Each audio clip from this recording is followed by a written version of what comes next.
بسم الله الرحمن الرحيم. يا أيها النبي إذا طلقتم النساء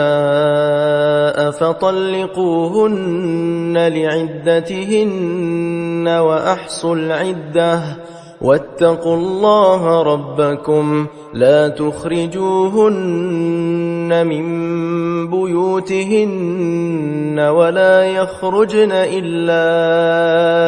أن يأتين بفاحشة مبينة وتلك حدود الله ومن يتعد حدود الله فقد ظلم نفسه لا تدري لعل الله يحدث بعد ذلك أمرا فإذا بلغن أجلهن فأمسكوهن بمعروف أو فارقوهن بمعروف وأشهدوا ذوي عدل منكم وأقيموا الشهادة لله ذلكم يوعظ به من كان يؤمن بالله واليوم الآخر ومن يتق الله يجعل له مخرجا ويرزقه من حيث لا يحتسب ومن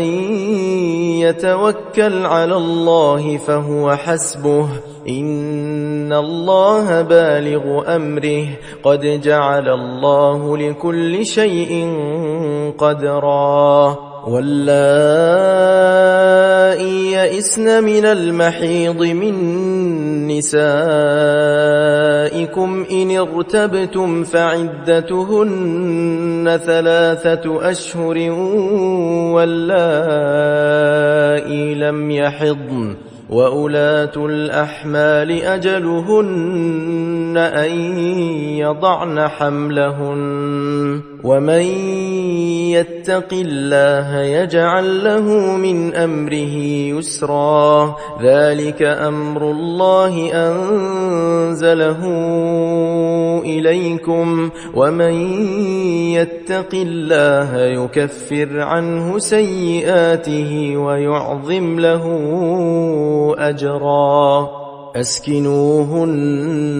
من حيث سكنتم من وجدكم ولا تضاروهن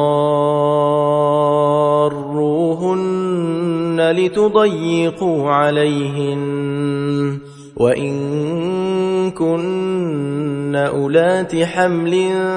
فأنفقوا عليهن حتى يضعن حملهن فإن أرضعن لكم فآتوهن أجورهن وأتمروا بينكم بمعروف وإن تعاسرتم فسترضع له أخرى لينفق ذو سعة من سعته ومن قدر عليه رزقه فلينفق مما آتاه الله لا يكلف الله نفسا إلا ما آتاها سيجعل الله بعد عسر يسرا وكأي من قرية عتت عن أمر ربها ورسله فحاسبناها حسابا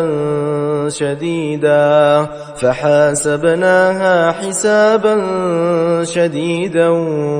وعذبناها عذابا نكرا فذاقت وبال أمرها وكان عاقبة أمرها خسرا أعد الله لهم عذابا شديدا فاتقوا الله يا أولي الألباب الذين الذين آمنوا قد أنزل الله إليكم ذكرا رسولا يتلو عليكم آيات الله مبينات ليخرج الذين آمنوا وعملوا الصالحات من الظلمات إلى النور